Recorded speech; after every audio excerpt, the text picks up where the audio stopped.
영화 이야기하는 척하는 영화 팟캐스트 신의아빠 양희재의 지인으로만 진행하는 본격 인맥장 방송 양희재 시네마틱 유니버스. 오늘도 나니망님 그리고 맨날 이름을 헷갈려. 언저리님. 아니 본명만 기억하고 있어. 나 본명 얘기할까봐 나 진짜 큰일 날 것 같아서. 네, 안돼. 본명 이야기하면 안 되니까 언저리님 이렇게 함께하고 있습니다.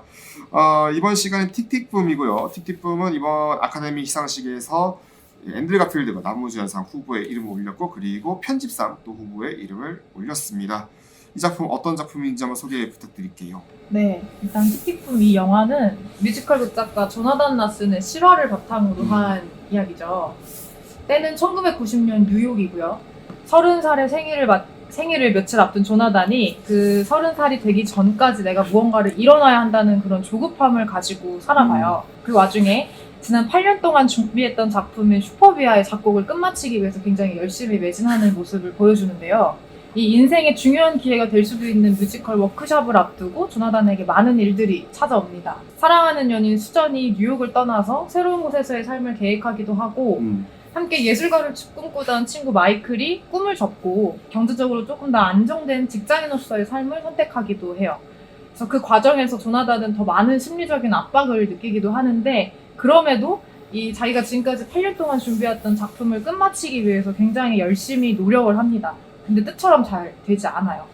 그렇게 이제 뮤지컬 워크숍이랑 30살 생일이 점점 다가오면서 조나단이 겪는 조급함과 불안, 생각, 감정들이 틱틱틱 이런 시계소리와 같이 그 작품에 같이 녹아드는 모습들이 영화의 주된 스토리로 펼쳐집니다. 그렇군요. 언저리님은 어떻게 보셨나요? 저는 사실 나니망님도 공감하시죠? 나니망님과 저는 동갑입니다. 이게 같이 묻어가야 돼. 같이 묻어가야지. 사실 알지 모르겠는데 제가 왜냐면 저도 사실 30번째 생일을 몇 달 지금 앞두고 있는 상황이에요. 시점이에요. 그래서 영화에 등장하는 이 틱틱 소리들이 그리고 그 조나단이 겪는 그 압박감 있죠. 진짜 뭔가를 이뤄야 돼. 그런 거에 정말 저도 공감하면서 봤어요. 그래서 조나단이 자기의 30번째 생일 무렵에 그때의 겪는 첫 번째 성취, 처음으로 내가 뮤지컬 작품을 8년 만에 만들어냈다는 것과 동시에 그것이 제대로 팔려나가지 않는 것, 제작되지 않는 그 좌절을 함께 겪는데 어딘가 쫓기는 그 심정을 너무너무 저도 공감하면서 봤고, 특히 그 틱틱 흘러가는 시간이랑 어떤 긴장된 삶 속에서 결국에 붐이 일어나잖아요.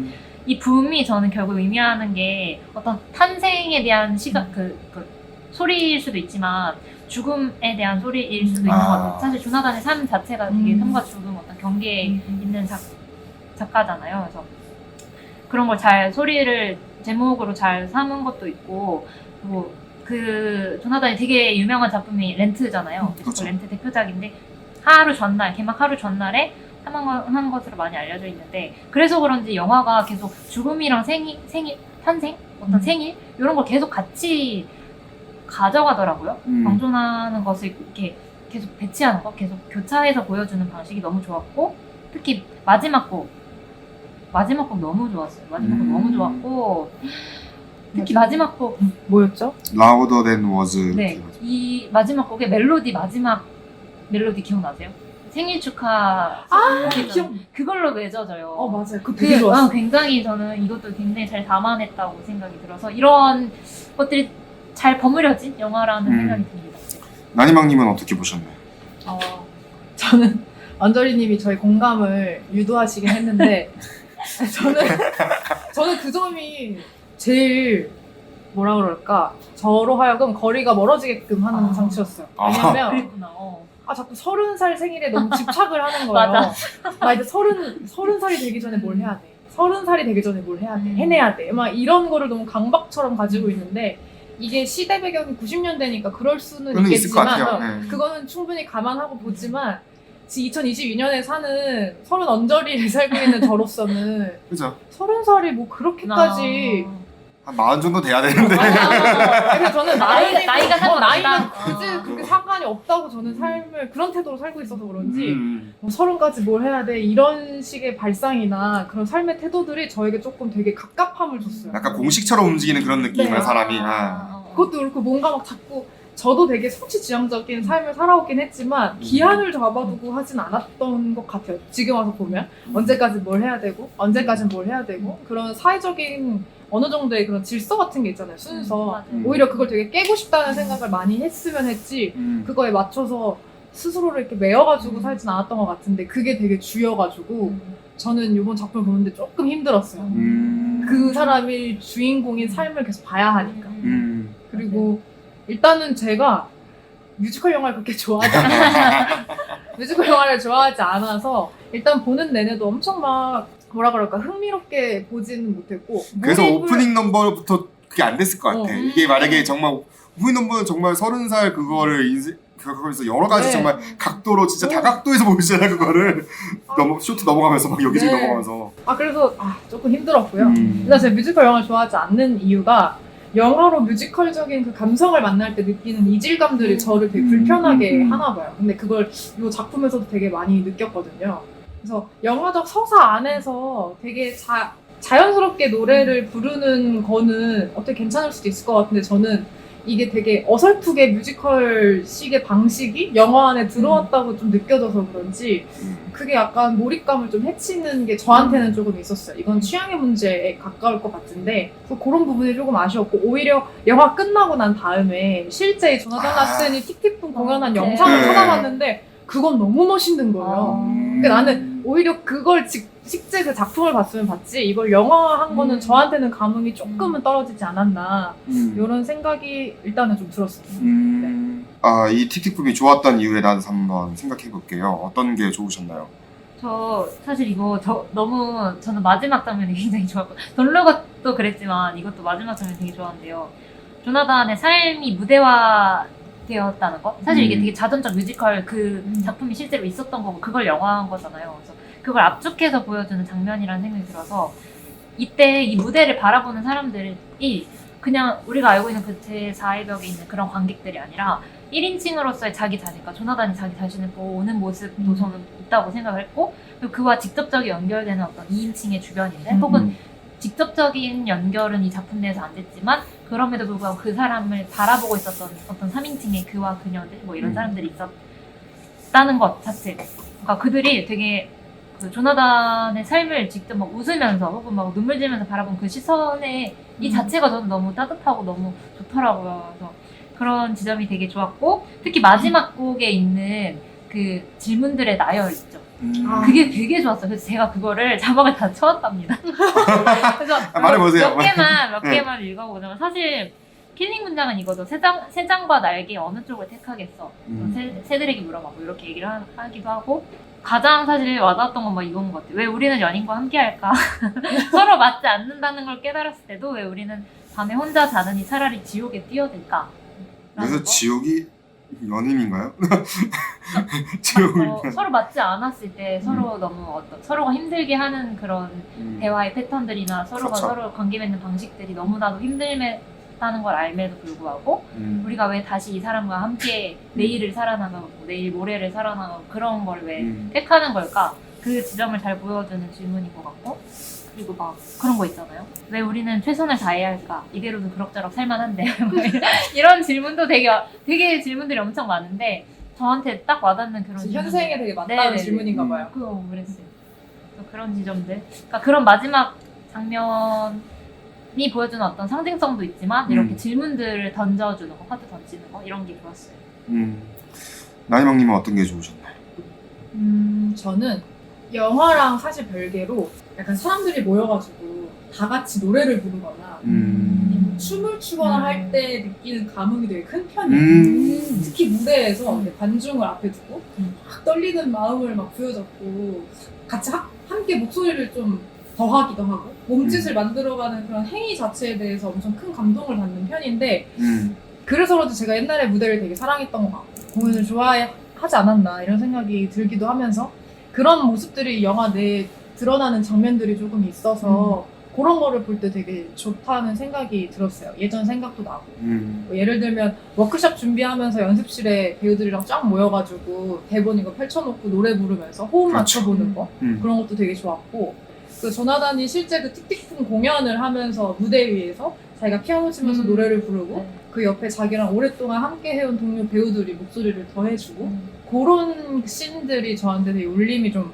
크지 않았나 싶었고 그 뮤지컬 영화로서 느낄 수 있는 되게 큰 힘이 느껴졌던 씬이 있다면 그 슈퍼비아 워크샵 할 때 조나단이 마지막까지 계속 안 나왔던 노래가 있잖아요. 그 여자 주인공이 나와야 하는 그 노래 넘버 그거를 이제 자신의 연인 수잔과의 어떠한 일을 계기로 해서 각성하고 뭔가 음악을 만들고 그거를 이제 그 사람들 앞에서 펼쳐 보이는데 조나단이 있는 몸이 있는 그 환경은 워크숍 현장에서 배우가 부르는 거지만 네. 조나단 눈에는 그게 자신의 연인이 수잔이 부르는 걸로 겹쳐서 나오잖아요.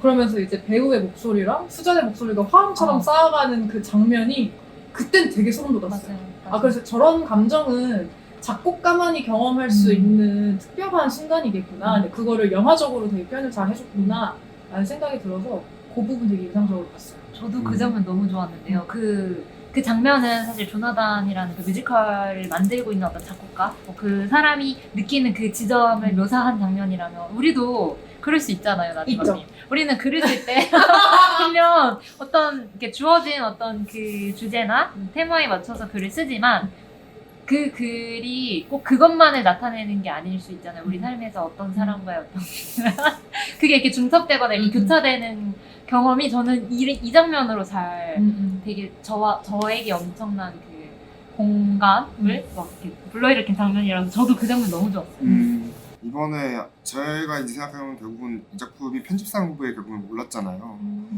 그래서 저는 아까 제가 말씀드렸던 첫 번째 게 사실 별로 넘버가 마음에 안 들지만 저는 대사하면서 커트가 바뀌는 그 장면들 아니면 카메라 모션 잡는 장면들 그게 저는 맨 처음에 너무 좋았었거든요. 그리고 중간에 또 이거는 뮤지컬적인 영화적인 각색, 결국은 영화적인 각색이잖아요. 원래 이 틱틱붐 뮤지컬이나 렌트라는 뮤지컬 자체가 그렇게 뭐 대형 극장에 완전 적합한 뮤지컬은 아니죠. 세트 자체가 막 그렇게 화려한 세트도 아니고 그래서 초반에 노래 부르는 형식도 거의 그런 스탠드 뮤지컬이거든요. 아마 그러다 보니까 이 스탠드 뮤지컬이랑 어떻게 이제 영화적으로 뮤지컬 중간에 구현할 것인가 그런 걸 비교했을 때 보면 정말 이거를 그러니까 원작 뮤지컬이 있는 거를 어떻게 영화하는데 성공했느냐 저는 그 표현에서 봤을 때는 상당히 좋았다고 보고 저도 그거 되게 좋았던 것 같아요. 왜냐면 사실 뮤지컬 영화에서 느껴지는 그 이질감이라는 게 넘버가 사실 영화는 우리가 알고 있는 그 공연상에서의 그런 서사 전달 방식이 뭐 뮤지컬은 넘버가 굉장히 중요한 방식인데 우리는 그 관습이나 그런 문법을 잘 알고 있는 관객들이 이제 뮤지컬을 보러 가잖아요. 그쵸. 근데 영화는 그런 방법만 있는 게 아니잖아요. 서사가 진행되는 데 있어서. 그래서 넘버가 되게 이질적으로 다가온단 말이에요. 근데 그거를 여기서는 그 자전적인 뮤지컬을 영화화했음이라는 그것 때문에 되게 좀 잘 그나마 녹아져 들어갈 수 있었던 것 같아요. 관객으로서. 아마 근데 거기서 말하면 판타지를 둔 것도 없잖아요. 판타지 둔 장면이 중간에 이제 그 식당에서 갑자기 해가 올라오고 선생님 무대 만들어주고 네, 그게 아마 거기서 좀 이질감을 느낄 수 있었을 수도 있어. 근데 그것도 저는 좋았고 저는 오히려 그 장면이 더 나았어요. 맞아요. 대놓고 뮤지컬 무대 같은 거 형상화해서 맞아, 나왔어요. 일부러. 오히려 그냥 무대같이 보여준 건 좀 괜찮았는데 영화 안에 그 뮤지컬이 들어왔을 때의 그 어색함이 저는 계속 그 장면이 느껴질 때마다 그런 게 느껴질 때마다 좀 불편함을 느꼈던 오히려 것 같아요. 자연스럽게 넘어가려고 하는 그 거기서 자기적인 게 느껴졌구나. 그쵸. 물론 이번 이제 아마 편집상은 후보에 올랐지만 수상은 힘들 거예요. 지금 후보들이 왜 좋은 게 일단은 그 외의 후보들 순서들이 이제 가장 1순위니까 밑에 내려면 킹 리차드 있고 그 위에 돈 누겁 있고 그 다음에 파워 오브 도그가 있고 그 다음에 듀니 있습니다. 너무 쟁쟁하다. 진짜 쟁쟁하다. 듀는 보셨잖아요. 아시잖아요. 듀 편집은 아마 이거는 이기 힘들 거다라는 게 이제 거의 지배적인 그런 거고 그럼 그렇다면 이제 이 작품에서 아마 아쉬운 점이 좀 많으실 것 같아요. 네, 어떻게 좀 아쉬웠나요? 와, 영등포에 이런 스튜디오가 있다고? 프로필부터 제품까지 안 되는 게 없대. 어머, 가격까지 합리적이요? 그래서 이름이 뭐라고? 공두린 스튜디오, 영등포 공두린 스튜디오. 그로세우서 뒤편에 있대. 얼른 가보자. 저는 사실 아까 말했던 총평에서의 생각과 좀 연결되는 지점이긴 한데 그 주인공인 조나단 캐릭터가 제가 느끼기에는 좀 어리광을 많이 부리는 캐릭터다. 30대가 아니라 20대구만. 이런 생각이 되게 많이 들었고, 여기서의 주요한 토픽이 그 창작자, 예술가로서의 그런 불안한 삶, 그 안에서도 내가 내 꿈을 쫓겠다 하는 그런 열정, 그거를 지켜내기 위해서 주변의 사람들, 상황들로부터 스스로 막 계속 고민하고 분투하는 그런 과정들이잖아요. 근데 그것을 이해하지만 제가 봤을 때, 제가 느꼈을 때 이 작품 속의 조나단은 세상에서 내가 제일 힘들고 막 맞아. 내 문제가 제일 중요하고 막 내가 제일 심각하고 내 일이 제일 우선이고 막 그러는 거예요. 근데 주인공이 가질 수 있는 특히나 성장을 다루고 있는 작품에서 주인공이 가질 수 있는 서사의 초반에는 이런 것들이 당연히 들어갈 수 있지만 그것이 표현되는 방식이나 이런 것들은 사실 저는 연기적인 문제도 있다고 보거든요. 근데 저는 조나단을 연기한 앤드류 가필드의 그런 표현 방식이 저한테는 조금은 너무 미성숙한 어리광을 부리는 것처럼 보이지 않았나라는 생각이 들어서 그게 조금 힘들었어요. 근데 결국 이게 주인공이고 이게 주된 서사니까 저는 처음부터 끝까지 그 사람의 서사를 더 봐야 하고 그걸 심지어 내가 조금 이질감을 느끼는 노래로 봐야 하니까 그래서 제가 느끼는 힘듦이 좀 더 크지 않았나 싶어요.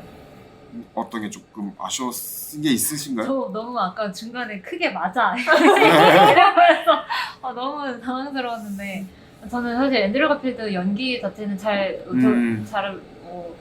모르겠지만 캐릭터 설정의 문제는 설정. 확실히 있었던 것 같아요. 이게 그러니까 나의 시선, 나의 말이 너무 중요해져 버리는 자전적인 뮤지컬의 영화화이잖아요. 실존 인물이고 게다가. 네. 맞아. 그러다 보니까 그 아까 말씀하신 점에 너무 공감했어요. 나 너무 힘들어.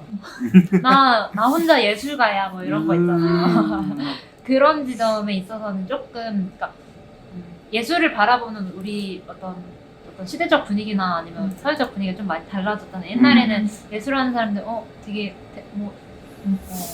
이렇게 구분돼서 바라보는 시선이 있었죠. 그러니까 보통의 일반인들과는 좀 달라 뭐 이런 게 있었는데 결국에 저만 느끼는 건지 모르겠는데 예술가도 사람이거든요. 그냥 사람 살아가는 그런 게 있고 표현 방법이 조금 더 다채로울 뿐이라는 생각이 들어서 그런 점에 있어서 너무 막 예술가는 내 삶은 뭐 이래 고달파, 뭐 고독해, 아무에게도 이해받을 수 없는 그런 고독한 혼자만의 지점이 있어 라고까지 너무 포장되는 거는 사실은 요즘은 좀 저는 좀 그런 서사를 보기 힘든데 그런 거는 조금 틱틱범이 아직 좀 남아있었던 것 같아요. 저 되게 동감하는 부분이에요. 그래서 약간 예술가나 창작자가 느끼는 그런 심리, 불안정한 상황들에 대해서는 저도 그래서 어느 정도는 창작의 발을 담고 있는 사람으로서 되게 공감하고 많이 지켜봐온 편이긴 한데 그런 상황들에 대해서 이 작품에서는 진짜 언저리님 말씀해주신 것처럼 그게 되게 너무 여실히 많이 드러나지 않았나라는 생각이 들고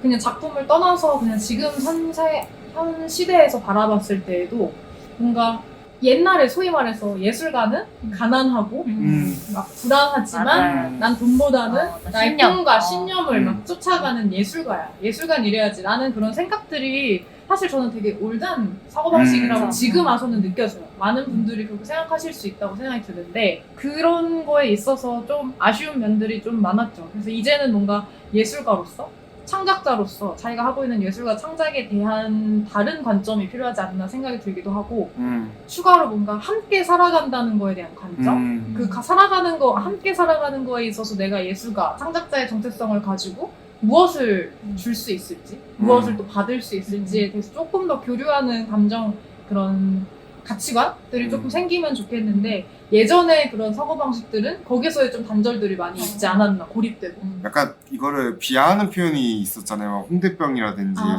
센체적으로 얘기하자면 네. 아마 그런 거 얘기를 좀 하신 것 같은데 그러면 이게 사실 다음 질문이 원래는 뮤지컬 영화 관련해서 얘기를 해보려고 했는데 잠깐 어차피 뮤지컬 영화를 좋아하시지 않는다고 하셔가지고 애매한 것 같기도 하고 약간 좀 그래서 갑자기 궁금했던 혹시 예술가가 메인이었다거나 뭐 실존 인물이건 아니건 간에 혹시 그런 작품 중에서 혹시 기억나는 게 혹시 있으실까요? 다른 게 혹시나 근데 저는 그건 좋았어요. 또 보헤미안 랩소디는 또 되게 재밌게 봤어요. 네네. 그리고 그 안에서의 음악들은 정말 적재적소에 막 심장이 막 뛰고 누구든 이 영화를 보고 나서 프레디 머큐리를 사랑하지 않을 수 없다. 그걸 느낄 정도였고 싱얼론이 그때 또 한참 그렇죠. 엄청 붐이었잖아요. 그걸 해보고 싶을 정도인 거예요. 안 하셨어요? 그거는 몰랐어서 아. 처음에 그걸 안 하고 그냥 일반 아. 극장에 들어가서 막 아. 이렇게 봤었거든요. 네. 근데 그 후에 이제 시간은 막 이런 게 있대요. 네. 근데 그거는 참아가지 2번 보지는 못했는데 그런 경험도 되게 이게- 해보면 좋았겠다 이게 싶을 정도로. 2018년도에 저도 IMAX 처음 봤을 때는 IMAX에서 끝나고 해도 박수가 나오더라고요. 왜냐면 첫날 저녁 상영이었는데 박수가 나오긴 나왔는데 끝날 때. 근데 그래서 이게 좀 유행이 엄청 갔잖아요. 그치, 오래 갔죠. 1000만은 못 됐지만 사실상 1000만 영화였으니까. 화제성이 엄청났으니까. 990 몇 만에서 끊겼으니까. 딱 정말 아쉽게 어떻게든 네. 그렇게 갔는데 아무튼 1월 1일이었을까 2019년 1월 1일 정초에 저기 영등포를 갔어요. 영등포에서 여기도 근처인데 공도리 스튜디오 근처에 CGV 영등포 갔는데 그날 이제 음원 상영을 한대요. 음원 상영 비슷하게 이제 싱어롱 한대요. 싱어롱. 그러니까 전 맨디에 앉았어요. 맨디에서 이제 저희 박보석 미스 여자친구랑 같이 이제 뒤에서 맨디에서 보고 있는데 갑자기 이제 싱어롱 타임이잖아요. 갑자기 어디선가 이 형광등 불잖아요. 경광등, 진짜? 형광등 들면서 앞에 이제 템퍼리 치면서 한 바퀴 이렇게 도세요. 와, 그렇게까지 해도 돼요? 네. 우와. 그게 도세요. 도시면서 우리도 다 일어나면서 일어나면서 이제 갑자기 박수 치면서 막 하고 노래 부르고. 응원단장님이 계셨고. 네, 응원단장이 계신데 그분이 또 웃긴 게 다음에 또 만나요 이러시는 어머. 끝날 때. 진짜 신나셨나봐. 그래서 다음에 재밌었겠다. 진짜 그냥 하루 그냥 뛰시나 봐요. 그랬나 봐요. 진짜 어. 그런 분들이 있었던 시기였어요. 네. 그 정도였어. 이 영화는. 네, 보헤미안 그분. 랩소디 네. 너무 좋았어. 그러니까 아마 라미 말렉도 아마 그런 부분에서 연기가 이제 어쩌면 케이트 잘 맞아진 연기였죠. 네, 왜냐면은 이게 또 지적이 됐다. 이 최근에 나왔던 라미 말렉 최근 작품 007 노타임 투 다이가 있었는데 거기 빌런으로 나왔었거든요. 근데 그냥 라미 말렉이 라미 말렉 한 거구나 했는데 아마 결국 캐릭터 결국에는 그게 딱 어떻게 운명적으로 그게 맞아야 되긴 하나 봐요. 이게 배우랑 캐릭터랑. 처음에는 막 약간 그런 외모적인 싱크로율이 막 잘 맞지 않는다 이런 얘기도 살짝 있었던 것 같은데 저는 오히려 작품 보고 그런 생각이 어느 하나도 안 사람이 들었어. 사라졌죠. 하나도 안 들었어. 혹시 예술가 나온 작품 중 기억나는 거 혹시 있으세요? 저 사실 잘 기억이 안 나는데 이런 예술가의 그나마 분에. 갑자기 번뜩 떠오른 거는 사실 다른 더 좋아하는 영화 더 많을 거예요. 근데 번뜩 떠올랐던 건 러빙 빈센트였던 것 같아요. 그건 또 애니메이션이었고. 네. 그러니까 그의 어떤 삶이나 정신 세계를 조금이나마 이해하기 위해서 그의 어떤 화풍을 우리가 이해하고 좀 같이 견주어봐야 되잖아요. 그거를 이제 동시대에 많은 예술가들의 그런 필치를 따서 이렇게 영화화했다는 게 굉장히 그냥 그 자체만으로도 표현적으로만으로도 되게 좋은 영화라고 생각을 해요. 아마 미디어아트 때문에 보시지 않았을까 싶긴 한데 이게 좀 유명해서 미디어아트 쪽으로도 아, 러빙 네, 빈센트가. 꽤 옛날 거예요. 네. 근데 본 적은 있는데 네. 끝까지는 못 보고 아. 이게 어떤 식으로 운영되는지는 어느 정도 봤어요. 왜냐면 근데 그게 그 말씀하신 것처럼 이거를 재현하는 과정 자체에서의 많은 손길이 들어가고 이게 그 작가를 이해하는 데 있어서도 엄청나게 깊게 들어간 작품인데 맞아요. 이 사람을 이해하는 그 과정 자체를 작품화한 그렇죠. 영화잖아요. 네. 그러니까 이게 되게 그 아카이빙적으로도 사실상 맞아요, 기능을 맞아요. 좀 하는 것 같고 그래서 되게 신기한 경험이었죠. 그걸 보면서 아 이런 시도가 있을 수 있구나. 근데 뭔가 제가 이런 면에서 약간 보수적인 게 있을 수도 있는데 제가 영화를 잘 몰라서 그런 걸 수도 있어요. 영화로서 얘가 다가오는 느낌은 좀 덜했던 것 같아요. 실험적인 게 좀 더 강했다. 뭔가 조금 더 그냥 아트, 그냥 다원 예술 맞아. 같은 느낌으로서 뭔가 작품으로서 느껴졌는데 이걸 영화로서 내가 영화를 본다라는 느낌의 감상은 좀 적었던 작품이었어.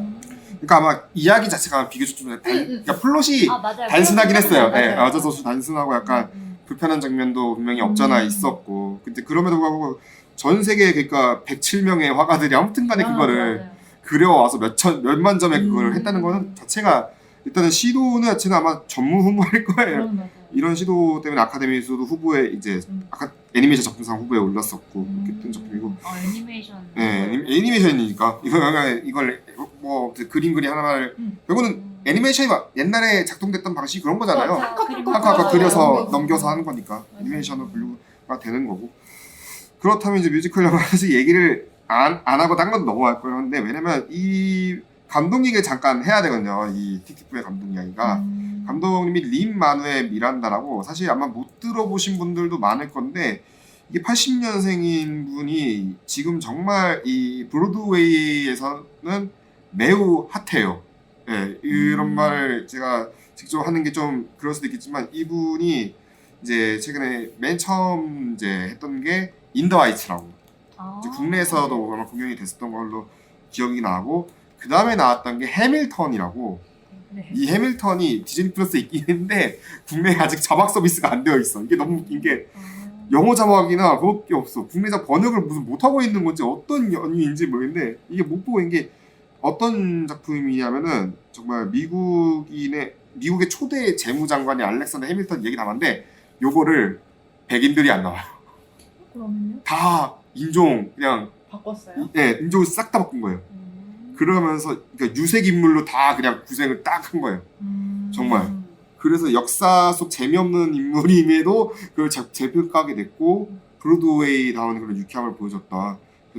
토니상 엄청나게 많이 받았고 당연하게 뭐 16개 부문 최다 노미네이트였고 역사상 11개 부문 받았고 뮤지컬로 드물게 퓰리처상도 받았고 정말 뭐 국가예술원장 뭐 다 받고 했는데 그러니까 미국 건국사인데 그걸 힙합이랑 R&B로 오. 네. 재즈랑 그러니까 왜냐면 기존 체질이 이끌었던 또 백인 인물이었는데 그걸 또 바꿨으니까 또 게다가 그게서 아마 파라는 뮤지컬계에서 이렇게 그 다음에 디즈니로 넘어갔죠. 이게 디즈니에서 했던 게 이제 모아나 모아나가 이제 음악 감독으로 나와가지고 How Far Will Go로 그걸로 아카데미 주제가상 처음 오른 거예요. 아, 제가 좋아하는 그 노래가 이분이 만든 네, 거야. 네. 아. 작곡 갑자기 되게 심리적 거리가 가까워졌어요. 네, 그리고 메리 포피스 리턴즈라고 또 아. 거기서는 그 메리 포피스 조력자 맨 처음에 점등 키는 그 점등 키면서 노래 부르는 사람이 있어요. 맨 처음에 라이트 막 키면서 뭐 런던 라이트 막 이러면서 하는데 그 노래 부른 게 이제 배우로도 출연하고 배우니까 배우 겸 제작자 겸 다 한 거예요. 작곡가 그러니까 이게 만능인데. 맞는 특히 배우 뭐 다 했으니까 심지어 인더하이츠에서도 옛날 이 캐릭터를 맨 처음에는 본인이 메인 캐릭터였는데 이제 나이가 좀 탔으니까 본인이 연기하는 좀 애매하니까 그 대신 이제 약방 감초 역을 이제 새로 만들어서 빙수 판매원 이런 식으로 해가지고 약방 감초 역 살짝 이제 등장하고 했었고 근데 인더하이츠도 약간 그런 거죠. 약간 지금 최근에 또 이슈가 됐던 다른 아카데미 작품상 후보 중에 웨스트 사이드 스토리가 있는데 똑같은 지역이에요. 웨스트 사이드 스토리가 같은 지역이에요. 인더하이츠가 워싱턴 하이츠 그 근처니까 미국에 거기 보면 거기 똑같아요. 라티노 이민자들의 한풀이죠. 어찌 보면은 근데 인더하이츠는 그걸 좀 더 세련되게 현대적으로 풀어낸 거고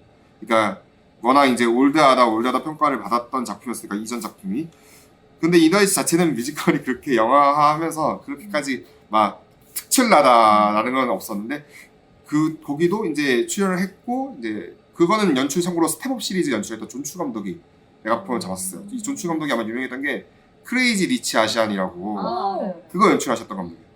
네, 그거 연출하셨던 감독이 이제 스텝업 시리즈 했고 아마 차기작이 그걸로 알고 있어요. 아 위키드 오, 실사판 위키드 실사판 이번에 준비 중인데 그거 메가폰 잡은 걸로 알고 있어요 최근에. 그건 좀 보고 싶어요. 네, 그래서 이제 아무튼간에 이 감독이 처음 연출한 게 바로 이거인 거예요. 틱틱붐인가 첫 장편 연출 작품이.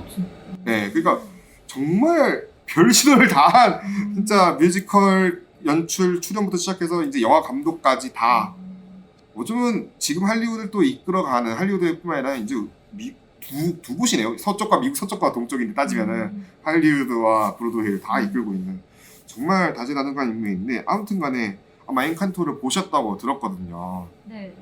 어떠셨어요? 저는 재밌었어요. 그러니까 우리가 막 생각하는 지금 디즈니가 가고 있는 그 방향성 있잖아요. 그 방향성 그대로 애니메이션 안에 잘 녹여냈고 다만 아쉬웠던 것은 그 마지막이었는데요. 왜 꼭 그 집을 다시 세워야 했을까? 되게 그 여러 초능력을 가지고 있는 가족들 사이에서 자기만 초능력이 없는 주인공의 이야기예요. 근데 알고 보니까 이제 그 주인공이 다시 내가 자꾸 그러니까 주인공 이름이 아니면 아니 주인공은 미라벨이고 그 주인공이 사실은 어떤 서러움이 있잖아요. 우리 특별한 가족들 사이에서 나는 왜 어떤 특별함을 또 없을까 막 이런 고민들을 막 해나가면서 막 근데 알고 보니까 이 가족 안에 있었던 되게 다양한 균열들 있죠. 막 각자 개별적으로 가지고 있었던 부담감이 있었고 내가 이 초능력을 우리 사회에 환원해야 하니까 우리 사회에 되게 도움이 되는 일로 이바지를 해야 돼. 뭐 이러한 부담감부터 각자 가지고 있는 막 그런 스페셜리스트로서의 그런 가지고 있었던 되게 그 문제점들을 이 미라벨만이 해결해 줄 수 있는 사람인 거예요. 그런 특별함을 가진 거예요. 그래서 근데 그런 지점은 참 좋고, 근데 결국에는 이게 애니메이션이다 보니까, 그리고 어떤 수용층도 생각을 해야 되다 보니까 되게 가족 중심으로 또 가서 그 무너진 집을 다시 세우는 어떤 그런, 또 소녀 가부장이 뭔가 된 느낌이었는데요. 저는 오히려 이 작품이 그 약간 무대만 콜롬비아지 뭔가 미국도 거기 그대로 이민자들의 네, 삶으로 차용해도 상관이 맞아, 없을 것 같아 생각해요. 왜냐면 또 2세대들의 이야기니까, 네, 2, 3세들의 이야기니까. 근데 이제, 그 지점은 좋았어요. 할머니와의 그 이야기를 풀어나가는 그 지점은. 참고로 국내에도 이제 우리말 더빙이 있는데 이 할머니 역할은 정영주 배우가 했었고요. 목소리 더빙은. 근데 미라벨 더빙이 상당히 또 문제가 좀 사람들이 비평이 좀 많았거든요.